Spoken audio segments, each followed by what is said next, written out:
directrice de la centrale radio-télévision, Madame Michel aujourd'hui.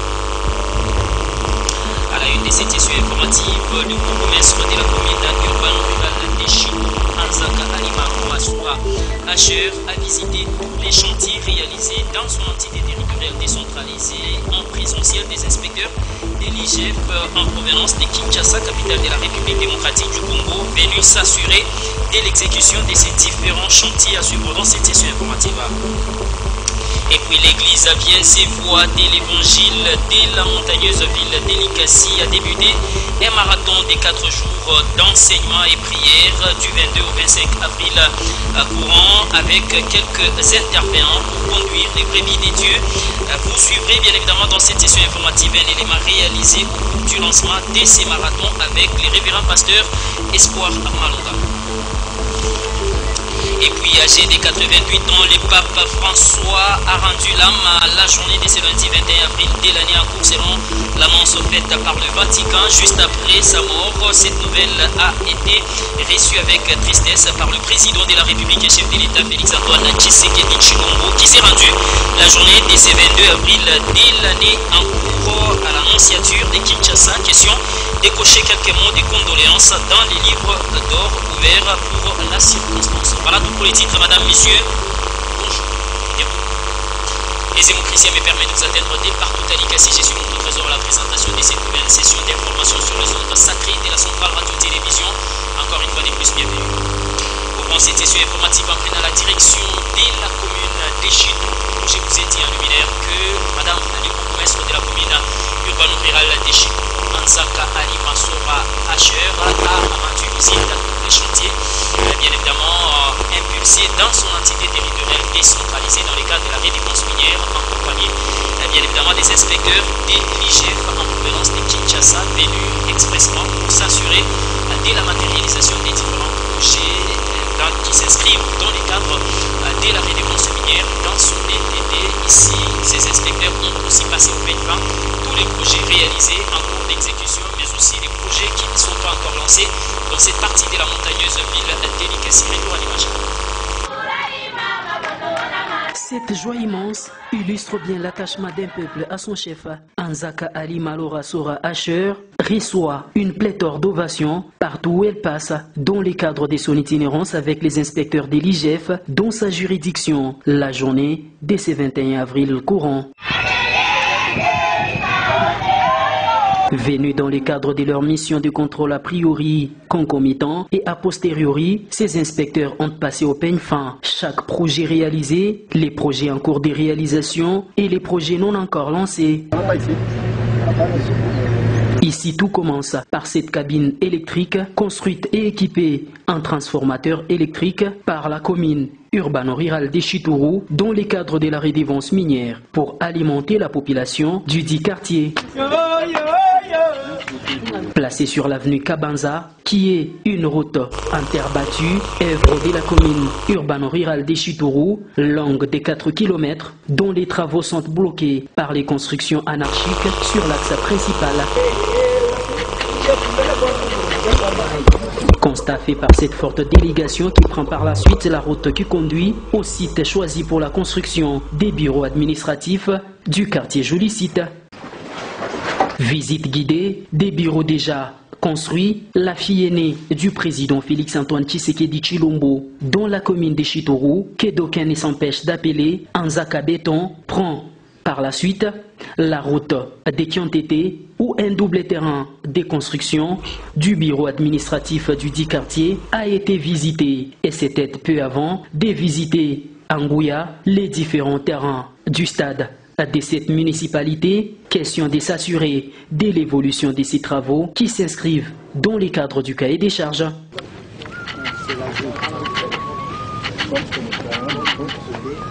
Après cette étape, l'on reste à Ngouya pour visiter l'avenue Kalubamba où les travaux de construction de cette route en terre battue ont été réalisés totalement par la commune urbano-rurale de Chitourou avec plus de 3 passerelles déjà réalisées en attendant qu'un pont moderne y soit aussi jeté. Je suis très émue, je ne pensais pas.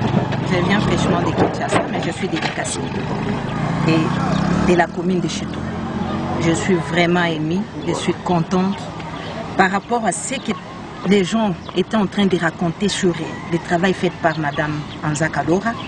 Je suis vraiment contente, je suis sur terrain. Je vous présente d'abord la route ici. C'est une route de dessert agricole.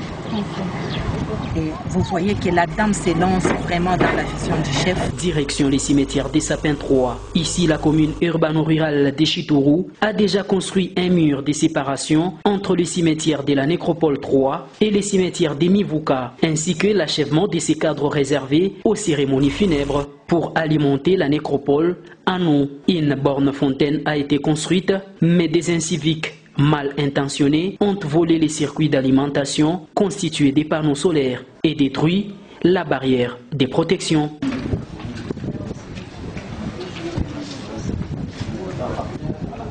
Peu après, le marché Ewabora reçoit la délégation des Anzaka Béton par des ovations impossibles à contenir. Inscrits au programme, les bureaux administratifs du quartier Boulouo reçoivent aussi la délégation avec la même ambiance.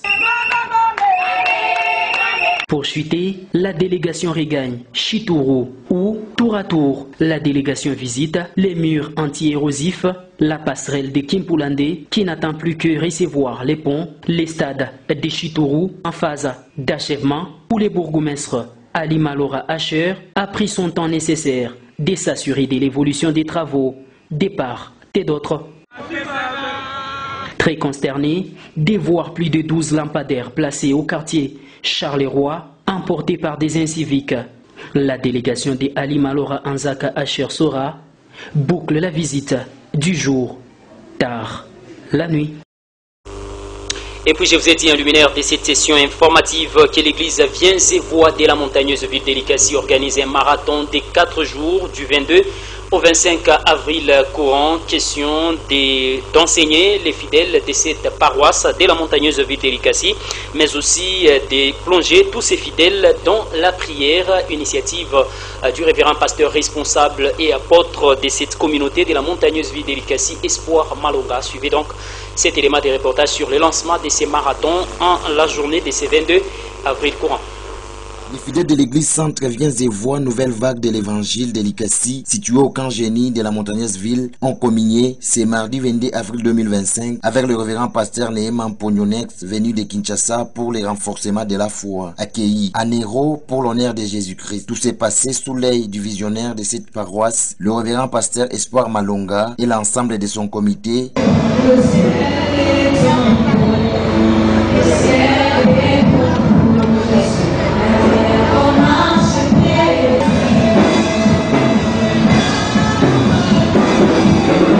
La chorale n'a pas tardé d'amener la foule présente dans une vive ambiance céleste en proposant quelques cantiques à succès en guise de remercier les Très-Hauts.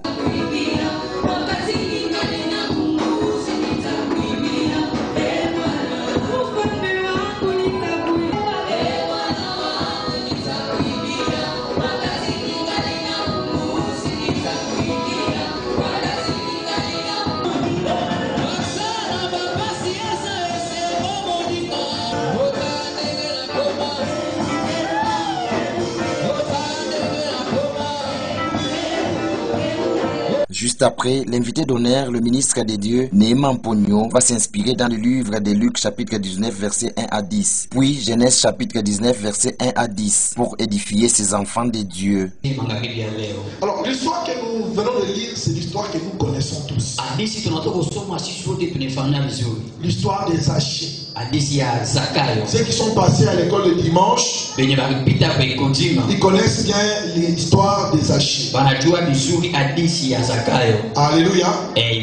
Et pour comprendre cette histoire, nous devons savoir que Zachée c'était un collecteur d'impôts. Mais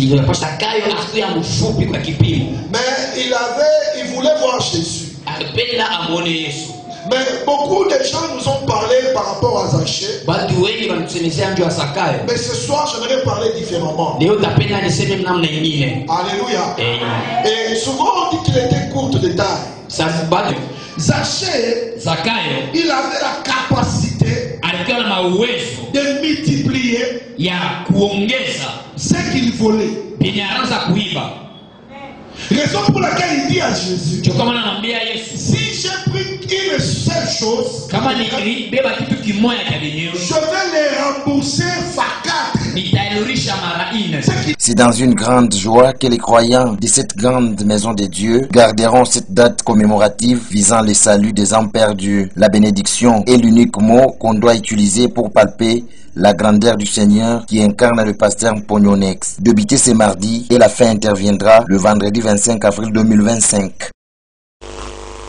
Et puis l'église pentecôtiste et lumière du monde, cité des refuges de la montagneuse ville d'Elikassi, du visionnaire Molindois Jules, a organisé une marche de soutien aux forces armées de la République démocratique du Congo, mais aussi aux institutions de la République démocratique du Congo. La journée de ce dimanche 20 avril de l'année en cours, les fidèles de cette église ont arpenté les différentes artères de la montagneuse ville d'Elikassi en signe de soutien, mais aussi au FRDC et au gouvernement de la République démocratique du Congo ainsi qu'à toutes les institutions démocratiquement établies. Cette marche qui est partie de la paroisse centrale de cette église a fini sa course au niveau de la place de la Libération pour prier, question de libérer la République démocratique du Congo de cette guerre d'agression qui mine la partie est de la RDC. Suivez. C'est une ambiance hors pair qui domine le principal artère d'Elikassi la journée de ce dimanche 20 avril courant.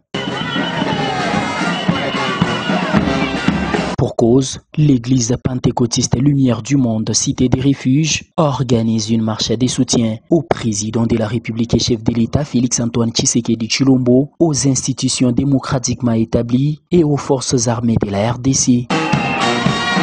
Ici, tout commence par un culte dominical qui reçoit plusieurs invités des marques et des milliers de fidèles qui ont rehaussé leur présence avec plusieurs temps forts.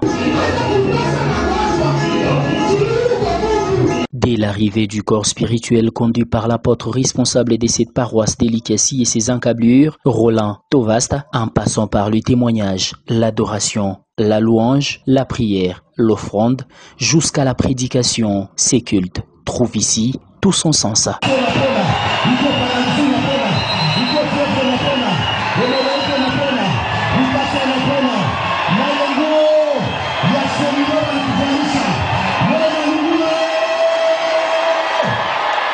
Ces hommes et femmes prennent la ferme décision de pouvoir marcher sur le principal artère d'Elikassi avec un itinéraire qui les amène du siège de l'église en passant par le boulevard de l'Indépendance jusqu'au niveau de l'église Sacré-Cœur, l'avenue Lumumba qui mène vers le cimetière des Sapins 1, le boulevard Kamagnola, les monuments de la femme, le boulevard de l'Indépendance, l'avenue Mamayemo jusqu'à la place de la Libération. Chaque étape de leur passage était ponctuée par une prière de libération pour le pays et les fidèles de cette église. Amen. Ici, les représentants du prophète et visionnaire de l'église Lumière du Monde, cité des refuges, Jules Molindois, en la personne de l'apôtre Roland Tovasta, dresse un message de soutien au président de la République et chef de l'État Félix-Antoine Tshisekedi Tshilombo, aux institutions du pays et aux forces armées qui se battent chaque jour qui passe face à la guerre d'agression nous imposée par les Rwandais qui minent la partie est du pays. Nous disons primordialement merci à vous, cher président de la République, chef de l'État et commandant suprême, pour vos démarches politiques et diplomatiques qui sont du reste prometteuses. Merci à vous, FARDC, pour votre courage. Merci pour vos sacrifices. Vous êtes les boucliers de la nation.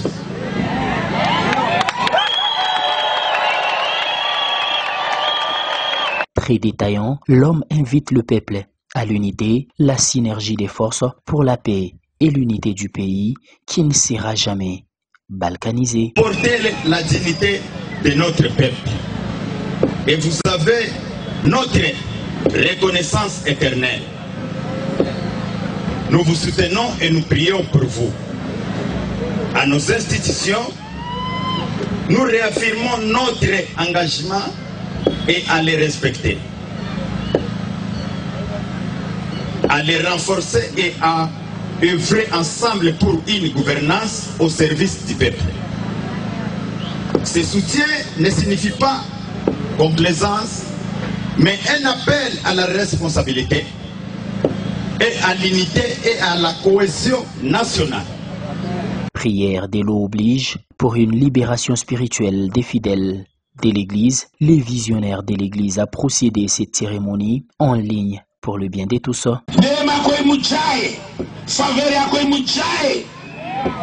Maarifa na hekima toka kwako.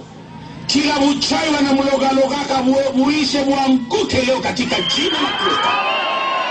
Notons par ailleurs que cette marche a non seulement permis à l'Église d'affirmer sa grandeur sur la ville d'Ilikasi, mais aussi et surtout permis aux fils et filles de cette paroisse de soutenir les efforts inlassables du président de la République et chef de l'État Félix-Antoine Tshisekedi Tshilombo pour un retour réel de la paix dans la partie est du pays.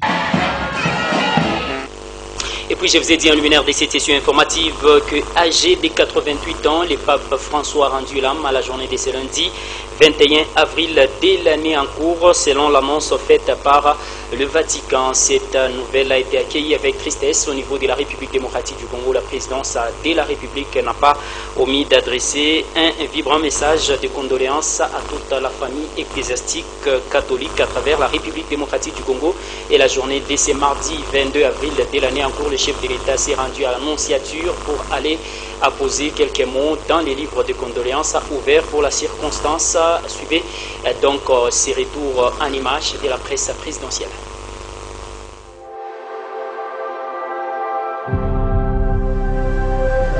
Bonjour Monsieur le Président, soyez le bienvenu, même si l'occasion est triste, mais j'apprécie sincèrement votre venue aujourd'hui. Merci. Monsieur André, secrétaire, et Monsieur Maher.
Et puis, direction la partie est de la République démocratique du Congo, les coordonnateurs principaux de la mission onusienne à travers la République démocratique du Congo, MONUSCO, en abrégé, Khaled Ibrahim a tenu à réaffirmer l'indéfectible détermination de la MONUSCO de continuer sa mission dans le cadre de restaurer la paix et durable dans la partie est de la République démocratique du Congo. Il l'a dit la journée de ce lundi 21 avril de l'année en cours.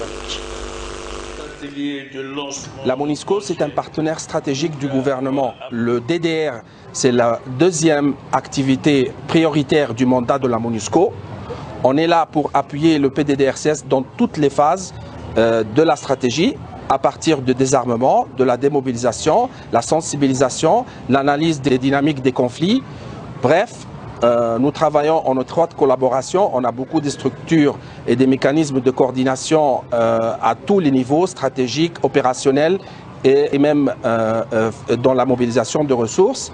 Et assurez-vous que nous n'allons pas lâcher cette partie parce que pour nous, c'est une composante essentielle pour la paix et la stabilisation dans l'Est de la RDC.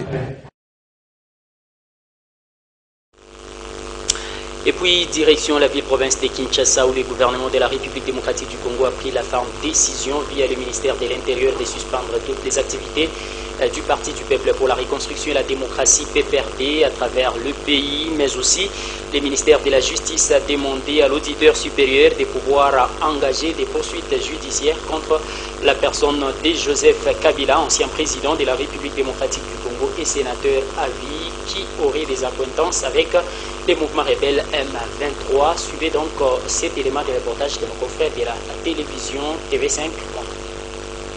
2019, au terme d'une présidentielle très discutée, le président Kabila passait le relais au nouveau président Félix Tshisekedi. Des sourires et une transition en douceur suivie d'un gouvernement de coalition. Mais celui-ci n'allait pas durer. En décembre 2020, le président Tshisekedi annonçait la fin de l'accord, une première rupture. Une nouvelle rupture encore plus franche s'est produite samedi soir après la visite présumée de Joseph Kabila à Goma. Aucune image n'est disponible, mais le gouvernement de Kinshasa l'a très mal pris. Dans la soirée, un communiqué du ministère de la Justice annonçait des poursuites contre Joseph Kabila et ses complices responsables du PPRD FCC pour leur participation directe à l'agression menée par le Rwanda à travers le mouvement terroriste AFC M23. De son côté, le ministère de l'Intérieur a annoncé la suspension des activités de ce PPRD, la formation politique de Joseph Kabila, située désormais dans l'opposition. Nous avons malheureusement une multitude d'informations et de faits qui cristallisent le fait que l'ancien président de la République, Joseph Kabila, qui est leader de ce parti politique, a des accointances avec non seulement le groupe terroriste qui est utilisé par l'armée rwandaise, c'est-à-dire le M23, mais aussi qui a des accointances avec l'armée rwandaise. Il a séjourné à plusieurs reprises au Rwanda, à Kigali. Au PPRD, on parle d'acharnement contre l'ancien président pour le dissuader de rentrer au pays, niant même son passage à Goma. Un voyage qu'il a annoncé, mais sans donner de date. C'est Kabila qui fait peur, en réalité, parce qu'il est innocent dans tout ça, même toutes ces affabulations sur son entrée à Goma. En réalité, c'est une fabrication du régime. L'objectif, c'est quoi? Instrumentaliser la crise qu'ils ont créée eux-mêmes avec les M23 et les autres, manipuler l'opinion. Avec ces directives, le gouvernement s'aligne sur la position du président Tshisekedi. Il a accusé plusieurs fois son prédécesseur d'être derrière la rébellion AFC M23.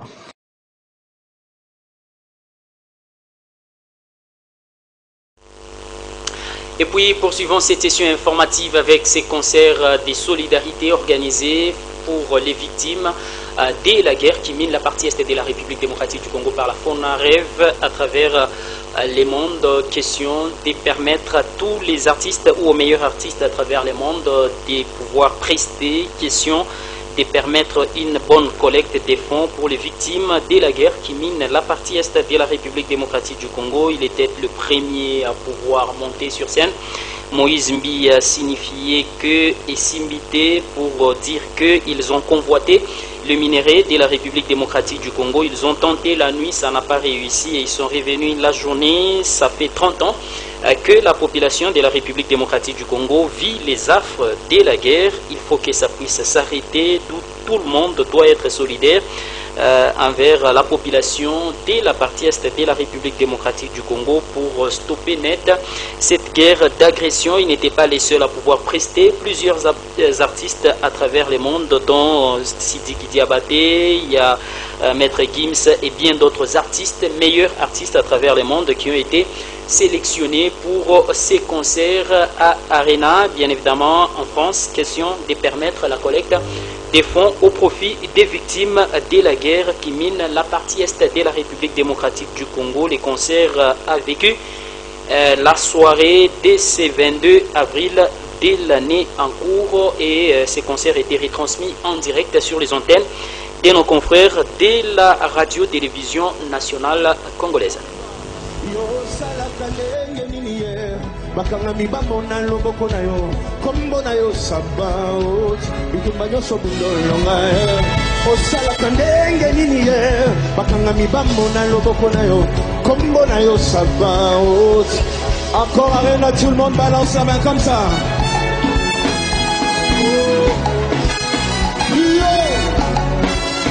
Plus fort. Allez, avant de boucler complètement cette session informative, c'est depuis le mardi 8 avril courant que la centrale radio-télévision avait reçu plusieurs stagiaires venus passer leur stage au sein des installations de la centrale radio-télévision. Arrivés à terme de leur stage, ces quelques élèves des différentes écoles ont salué l'encadrement de la rédaction française de la centrale radio-télévision.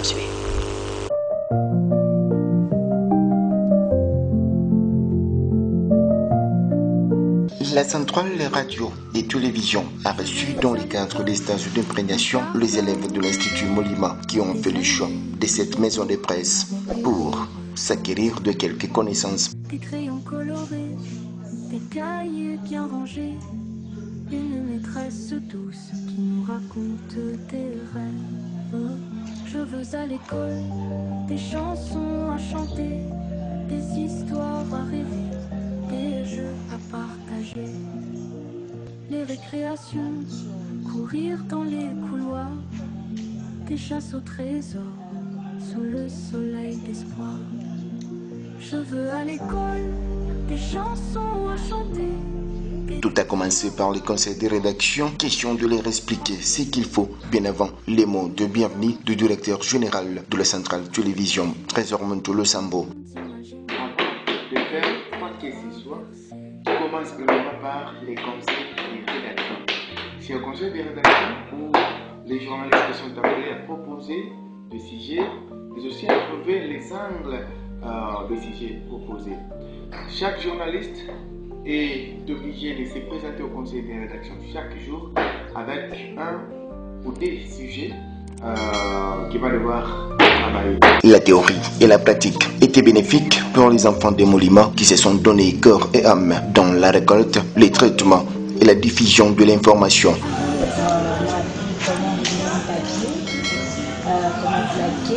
Est-ce que c'est plaqué? Donc j'étais absente. Maintenant on était présente. On a appris comment plaquer. Donc on a appris comment monter les éléments. Si toi tu as encore fait des données encore, tu peux encore venir pour apprendre tout ça. Donc à part ça, faire aussi l'éducation sociale. Malgré c'était difficile de tout maîtriser, mais l'essentiel a été fait via l'encadrement et l'orientation des journalistes trouvés sur place, l'Achtule. Pour moi, j'étais basée trop à propos du centre sur le terrain. Aussi, j'ai appris comment rédiger en papier, comment écrire en papier, aussi plaquer. Je suis ici à Centrale. J'ai retenu comment faire un chapeau, comment plaquer, comment choisir. Donc, je suis partie. Plein de choses, peu importe, c'est pas tout que j'ai appliqué ce que moi j'ai compris. Donc j'ai compris comment rédiger en papier. Voyant la forte détermination des stagiaires durant ces 2 semaines passées à la centrale de télévision, Félix Bango, journaliste sportif, s'est dit satisfait du courage qui animait ce dernier. On a avis quand même des efforts consentis de nos stagiaires. La première des choses d'abord, par rapport à la présentation de ces missions, les enfants se sont donnés corps et âme question pour relever un certain défi ici à Centrale Télévision. Merci. Et les tout derniers mots de ces chercheurs scientifiques. Moi, je les remercie de nous avoir accueillis. Ce n'est pas tous les gens qui acceptent que les élèves partent passer stage à leur chaîne. Centrale nous a accueillis et nous a appris. Tous les jours, on venait ici, nous apprenait comment faire et comment créer en tant qu'un journaliste. Je remercie tout Centrale Télévision, sans oublier notre enseignant. C'est lui qui nous a beaucoup encadrés, mais c'est de grâce. Je lui dis aussi merci. J'ai remercié d'abord les journalistes, tous les journalistes de la centrale. J'ai remercié de nous avoir accueillis. Retenons par ailleurs que ce n'est ni la première ou la dernière fois que la centrale de radio et télévision accueille le stagiaire. Allez, place à présent, rappel des titres. Les bourgmestres de la commune urbano-rurale de Chitourou, Ali Malora Anzaka Asher, a visité tous les chantiers réalisés dans son entité territoriale décentralisée en présentiel des inspecteurs de l'IGF en provenance de Kinshasa venus s'assurer de l'exécution de ces différents chantiers dans cette commune urbano-rurale. Un élément que vous avez suivi dans cette édition de vos nouvelles. Et puis vous avez suivi que l'église Viens et Voix de l'évangile de la montagneuse ville d'Elikasi a débuté un marathon de 4 jours d'enseignement et prière du 22 au 25 avril courant avec quelques intervenants pour conduire les brebis de Jésus-Christ. Cependant, les souhaits de l'organisateur, le pasteur Espoir Malonga, est de proclamer la bonne nouvelle au monde entier. Vous l'avez suivi dans cette édition de vos nouvelles. Et puis vous avez suivi qu'âgé de 88 ans, le pape François a rendu l'âme à la journée de ce lundi 21 avril de l'année en cours, selon l'annonce faite par l'annonciature. Juste après sa mort, cette nouvelle a été reçue avec une grande tristesse par le président de la République et chef de l'État, Félix Antoine Tshisekedi Tshilombo, qui n'a pas tardé d'adresser ses vibrants hommages à celui qu'il qualifiait comme un véritable serviteur de Dieu, et il s'est rendu la journée de ce 22 avril courant à l'annonciature pour apposer quelques mots dans les livres de condoléances ouverts à Kinshasa, capitale de la République démocratique du Congo. Vous l'avez suivi dans cette édition d'information. Madame, Messieurs, voilà ce qu'a constitué l'essentiel de cette session informative sur les antennes de la Centrale Radio-Télévision. Si vous l'avez aimé, dites donc merci à la grande équipe rédactionnelle de votre chaîne, mais aussi et surtout à Christian Zemmour pour sa bonne et réelle réalisation de cette édition d'information. À tous, mais également toute agréable bonne suite de nos programmes chez vous. Bye.